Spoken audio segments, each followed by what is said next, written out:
మా బినామీల పేరు మీద ఉన్న లారీలు మీరు పెట్టాల్సిందే.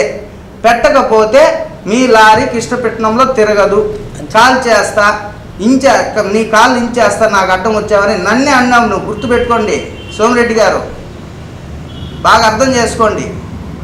మీరు నన్ను చంపేస్తా అనింది పక్కా మీ గన్మెన్స్ కూడా విన్నారు. మీరు నన్ను చంపేస్తాను, నాకు ప్రాణహాని కూడా ఉంది మీ వల్ల, అయినా కూడా మేము లెక్క చేయమండి. సోమిరెడ్డి గారు చంపేసినా నేను జనాల కోసం చచ్చిపోతా. కానీ రేపు చంద్రబాబు నాయుడు గారికి సమాధానం చెప్పాలా, లోకేష్ గారికి మీరు సమాధానం చెప్పాలా. ఇక్కడ మీరు జెంకో ఫ్యాక్టరీ దగ్గర ఎమ్మెల్యే టోల్గేట్ పెట్టారు, ఒక లారీకి 100 రూపాయలు వసూలు చేస్తున్నారు. అది ఎవరి లెక్కకి వెళ్తుంది? అసలు ఏం జరుగుతుంది? కృష్ణపట్నాన్ని ఏం చేస్తారు, ఏం చేద్దాం అనుకుంటున్నారు మీరు? అసలు ట్యాంకర్ల అసోసియేషన్ ఎవరిది? అది ఈ రోజుకి ఆ డబ్బు అక్కడ వసూలు అయ్యేది లెక్కలు ఉన్నాయా మీ దగ్గర?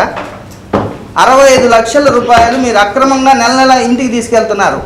అది మీ ఉమాపతే 10 మంది ఫోన్ చేసి మొత్తం వ్యాపారస్తులందరికీ చెప్తున్నాడు 50 లక్షలు ఎమ్మెల్యే పోవాలా నిలబడితే అని. మన కృష్ణపట్నం నుంచి త్రోట్ ఇండియా మొత్తం ఆయిల్ డిస్పాచ్ అవుతుంది. ఇది అలుసుగా తీసుకొని మీరు వ్యాపారం చేయడానికి ప్లాన్ చేసుకున్నారు, అంతే కదా?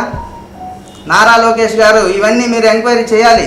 సీఎం గారు ఇవన్నీ ఎంక్వైరీ చేయకపోతే నెక్స్ట్ మన కూటమి ప్రభుత్వం కష్టమండి. ఈ ఏరియాలో ఖచ్చితంగా దీన్ని న్యాయం చేసి ప్రజలకు మంచి చేయాలని కోరుకుంటున్నా. మాకు అపాయింట్మెంట్ ఇస్తే మా దగ్గర ఉన్న ఎవిడెన్స్లు మొత్తం మీ దగ్గరికి తీసుకొస్తాము.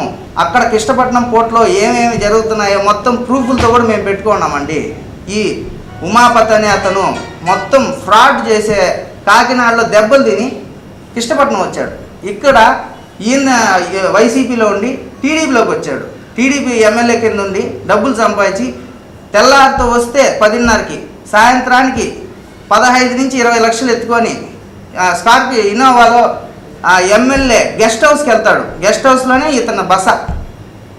ఈ ఉమాపతి ఎవరు? పెంచుల్ రెడ్డి వైసీపీ కదా, మీరు టీడీపీ కదా, మీకు ఎట్లా వాళ్ళు లింకు? మీరు ఎంత ఆఫర్ ఇచ్చుంటే వాళ్ళకి సపోర్ట్ చేస్తున్నారండి? మాకు సమాధానం చెప్పాలా. మీ అమౌంట్ మొత్తం మీకు నెలబడితే 10 కోట్ల రూపాయలు స్కామ్ చేయాలని మీ వెనక గోతులతో ఉన్నారు. అది మీకు తెలుసో తెలీదో నాకు తెలియదు. అది నేను చెప్దామని మీ ఇంటికి వచ్చా. కాల్ లించేస్తా, నీ లారీ కాల్ చేస్తా అన్నారు. నువ్వు పుడింగివా అన్నారు. నేను పుడింగిని కాదు, న్యాయం అడిగేవాడిని. నేను మంచి కార్యాలు చేసేవాడిని కాబట్టి మీ ఇంటికి వచ్చా డైరెక్ట్గా. అదే కానీ నా దగ్గర ఏమి లేకుండా మీ ఇంటికి రాగలుగుతానా?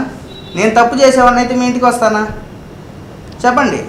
మాకు మీరు ప్రెస్ మీట్ పెట్టి పిలిపించి అసలు ఏం జరుగుతుంది కోర్టులో అని ఎంక్వైరీ చేయండి ఫస్ట్. చూడండి నారా లోకేష్ గారు, ఇక్కడ జరిగే అన్యాయాలన్నీ మీరు మీ సొంత మనుషుల్ని పెట్టి చూసుకోండి. మా కూటమి అసలు మీ ప్రభుత్వానికి ఎంత చెడ్డ పేరు తెస్తున్నారు ఇలాంటి వాళ్ళని మీరు అవాయిడ్ చేయండి. లేకపోతే నా వయసు 30 సంవత్సరాలు, నేను వ్యాపారంలోకి దిగా. ఇలాంటి మా యువతను కూడా వెనక్కి లాగేస్తున్నారు ఇలాంటి రాజకీయ నాయకులు.